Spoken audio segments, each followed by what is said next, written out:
Hey, how's it going, YouTube friends? It's your boy, Neva, and you're watching The Never Show, the only show at Lemon Scented Limes, lest I forget, and the only show with a supernatural, super awesome third eye. Why ask? Why wouldn't you want a third eye?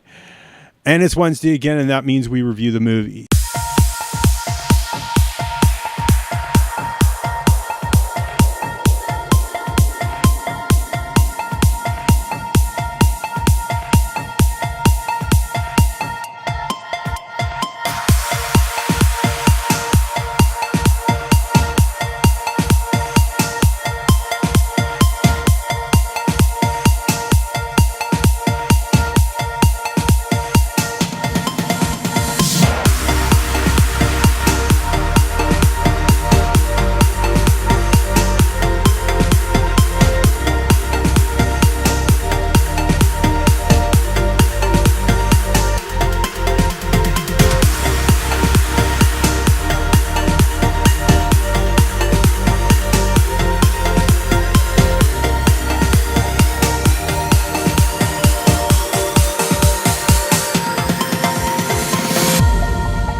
And today's movie is Snatched. Oh boy.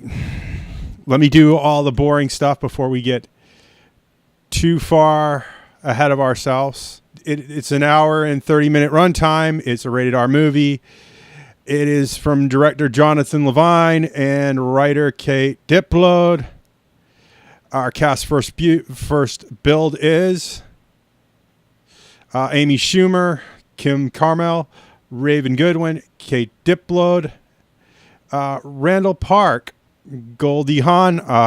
She looked really good in this movie, I have to admit, for a woman of her age. Ike Ben Holtz. I don't know why. I just didn't really like him. I didn't connect with this character at all. Louis R. Espinoza, Louis F. Ramirez, Daniel Bess, Wanda Sykes. I didn't even recognize her. She has changed so much since the Wanda Sykes show in the 90s. Joan Cusack as Barb, who basically didn't say anything at all. Mona Hara, Tom Bateman. I didn't feel any remorse for this character at all. I just felt like he was a total tool bag through the whole movie. Fidel Sicardo, I believe it's pronounced, and that was the cast first build. There isn't much to talk about here. You'll understand once I get into the movie, and you might want to break out some booze now. There's a drinking game here. I can smell a drinking game, and this one you could probably save your money from going to this movie and have a drinking game. Our production companies were Charm Entertainment, CHRIN, Figoco Entertainment, 20th Century Fox. Our U.S. distributor was 20th Century Fox. The special effects was from Lustrous Effects, which, what effects in this movie? I didn't really. Laundry Design did some of the visual animations, which I don't even know what they're talking about. I mean, this could have been edited by me, basically on my computer. Okay. Let's get into it. Let's rip this movie apart. My thoughts on Snatched. Reading intro. I know this is a huge thing on CinemaSins. They always sin this. Basically, the movie starts out with an awkward shopping sequence where Amy Schumer's character is shopping at work. And it's just super awkward. Emotionally dead breakup with her boyfriend. I've seen breakups before, and none of them look like this. It was so dead and so deadpan, it wasn't funny. And then we skip to awkward family moments with her brother, and her mother. We learned her brother is a shut-in because he has that disorder. I forget what it's called. Agoraphobia. I think it's agoraphobia. I'm not sure. I'll have to look it up. 15 minutes in, they finally get to Ecuador. Thank God. I literally did not like. I literally was like, "Oh God, can it be over?" Awkward poolside chat with way too much exposition with Wanda Sykes' character. and her partner, Joan Cusack, who had some PTSD stuff and cut out her own tongue because she was in special something or other, which made it super awkward and super weird through the whole movie. Then we hop to the bar scene where she gets hit on by, what's his name? I literally have no connection to these characters. Tom Bateman. And then, they have a few drinks, la-di-da-di-da. And there's an awkward bathroom scene where, thank goodness, I didn't have to see Amy Schumer wash herself below the waist. There was also a moment after that washing where there was a discussion of the smell of it, which... oh, hell! Best part of the movie, and the only part of the movie I liked that happened in Ecuador, was a scooter ride. Because it was only slightly awkward with Amy Schumer riding on the scooter behind Tom Bateman. Then they went to a party. They come back. She's drunk. There was some exposure that we won't talk about. Then we get to the kidnapping.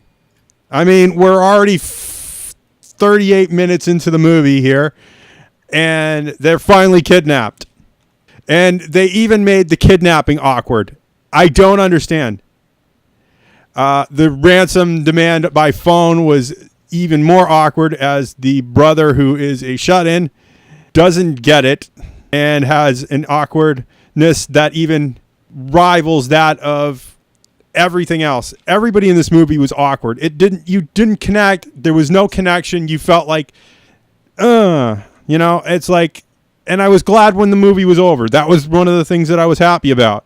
And then he calls the State Department, and there is a stupid, awkward A-Team reference. Goldie Hawn's acting was the only thing that wasn't 100% awkward in this movie.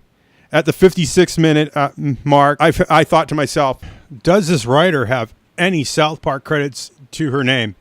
Because she writes the most confusing nonsense that I've ever seen. I was expecting to see, a South Park credit in her writing thing, but Kate Diplo did not write for South Park, sadly.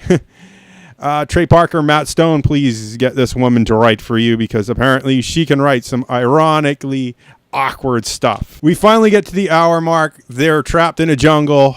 Somehow she gets to a village, which they don't show any of that. There is a barf-inducing tapeworm that's out of some horror movie. I don't think tapeworms work like that. I really don't. I have no idea how tapeworms work, but I don't think that's how they work.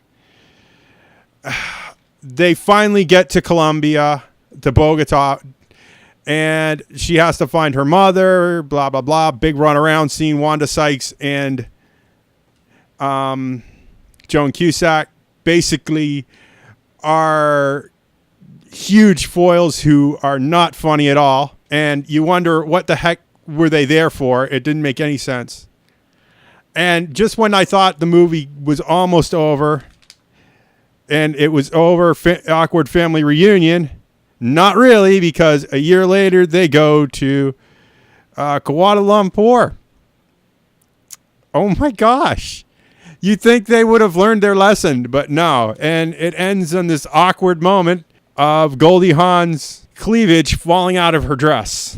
Luckily, we didn't have to see any of Goldie Hawn's charms. Let's just put it that way. It was either this or King Arthur. And I looked at the reviews and I said, okay, which one had the better review? And this one was slightly better than King Arthur. And I'm 100% regretting watching this. I would take another Get Out over this any day of the week. In fact, that's the way I feel about this movie. Do I recommend this? No. Do I want to watch this again? No. Do I ever want to see this on TV? No. And thank goodness, because they'll probably edit out all this stupid stuff. I don't like it. So if you want to see this, sure enough, I'd wait till it comes out on Redbox. Just to be honest with you, don't go waste your money. Don't go to the theater. Wait for it to come out on Redbox. You'll have a better experience in the home. It'll, you know, you can get comfy, you can feel awkward, and then you can take this, put it back in the box, and stick it back in the Redbox machine after you've felt awkward. And so if you like what you see in here, please click that like button down below. It means so much to me. It tells me that I'm doing good. It tells me that you like what you see in here. And with the way YouTube is going now, I need to see those likes. It really does inspire me. It helps me get back to doing this. Also, please click that subscribe button if you want to see more nonsense like this, and that little bell icon. And remember, comments are 100% guaranteed response. If you want to tell me anything, spill your guts out, whatever you want. Your realities, your fantasies, anything. And I will see you all in the next video. Bye!